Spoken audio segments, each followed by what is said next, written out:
Well, good evening, students. Yesterday we have been doing this particular topic that pertains to benefit of training. तो इसमें increase productivity, then heightened role, then reduce supervision, reduce accidents, then increased organization stability, flexibility. ये सब हमने कर लिया था, समझा दिया था last lecture में. Today we are coming to a big topic and a main topic, and that is training program planning, which is the core of this training program, this subject. The training program is an integral part of human resource management. It consists of the following interrelated steps. So what is the first step? Identification of training needs. So our things start with the identification of training need कि हमें किस प्रकार की और क्या training की जरूरत है. So thereafter we can set the training objective. Once we come to know that this is the need for the training for these employees, then we can set certain training objectives, that through this training these objectives with respect to the efficient functioning of the organization, these will be achieved. So those objectives need to be set. Then organization of training. So how the training is to be programmed, whether it is on the job training, off the job training, whether it is within the city or outside the city or abroad. There can be so many and number of situations relating to how to organize the training. Then evaluation of training outcomes or result. After the training has been conducted successfully, then its training outcome evaluation should be there, that we have conducted this training. Now we have conducted this training. Now what are the end results and whether the results are matching with our expectations or not. Then identification of training need. In that we have organization analysis. This thing we have done. Then job and task analysis, HR analysis, human resource analysis, setting training objective, organization of training program, trainees and instructors. They also need to be trained, because we need trained trainers. Not only the trainee needs to be trained, rather instructor, they also needs to be a trained trainer. Then only they will be imparting the right kind of knowledge, skill and ability enhancement for the trainees. Then period of training, of course, whether it is to be a short-term training, let's say for a period of 3-4 days, to 10-15 days, or to a month or 2 months or 3 months, whatever. I mean, this thing, the period of training will essentially depend upon the nature of the work and the result outcome that we want to take out of such training program. Right? For example, managers training on human behavior, it may take, let's say, 3 to 4 days, 5 days, 6 days maximum. But there can be training on machines which need to be conducted for at least 15 days or 20 days. Similarly, extended training programs on various aspects can be conducted for a longer period of time. So that is to say, the training period will depend upon the nature and type of requirement of the training. And training method and material, charts, piegram, diagram, overhead projectors, classroom training, on the job training, off the job training, these need to be. Then material में यही है, chalk, duster, illustrations, slides, then projectors, right, simulators. There can be, as per the requirement of the training, this material can be chosen, and the method can similarly be chosen likewise. So this was all about it. Now this is the same thing. It has been depicted in a diagrammatic manner. That is the design called the design. That is illustration 1.1.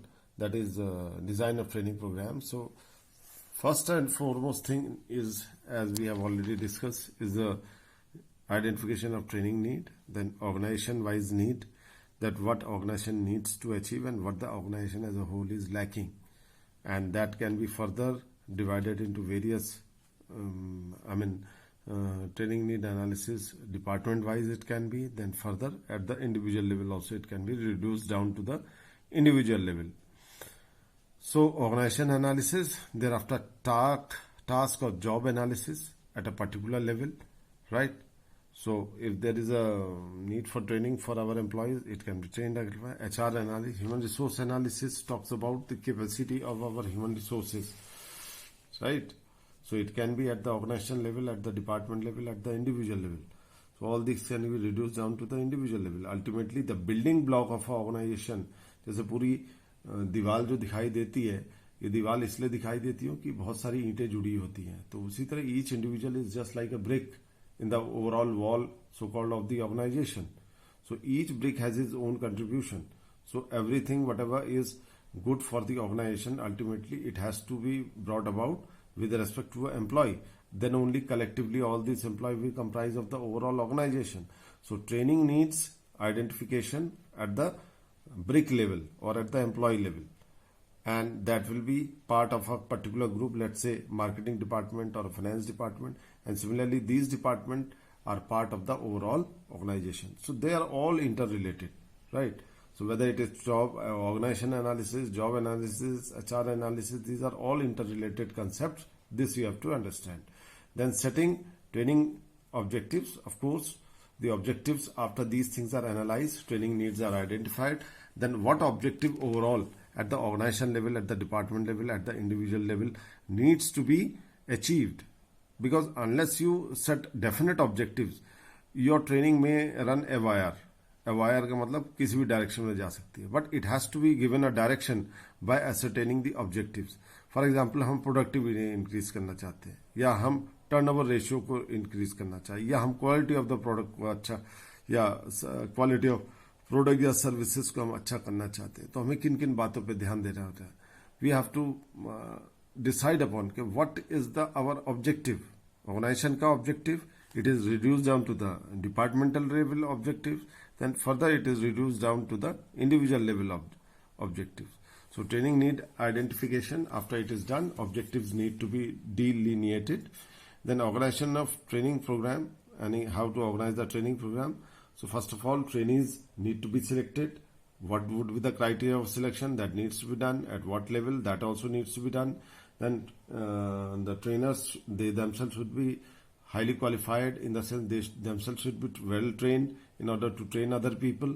Trainer की अगर खुद की training नहीं होगी, वो well trained person नहीं होगा, तो वो दूसरे ट्रेनिंग्स की क्या ट्रेनिंग देगा. तो ये इंपॉर्टेंट है. देन पीरियड ऑफ ट्रेनिंग, जैसा मैंने कहा कि 3 दिन, 5 दिन, 10 दिन, 15 दिन, depending upon the nature and requirement and the objective to be attend by conducting the training. Based on that their training timing will be determined. Then training method and material, of course, on the job, off the job, किस प्रकार की training होगी, ये सब need पे depend करेगा. And also the material requirement. अब for example हम मशीन के ऊपर इस ट्रेनिंग दे रहे हैं, तो it can be actual machine और it can be a simulator that mimics the kind of machine we want to train somebody.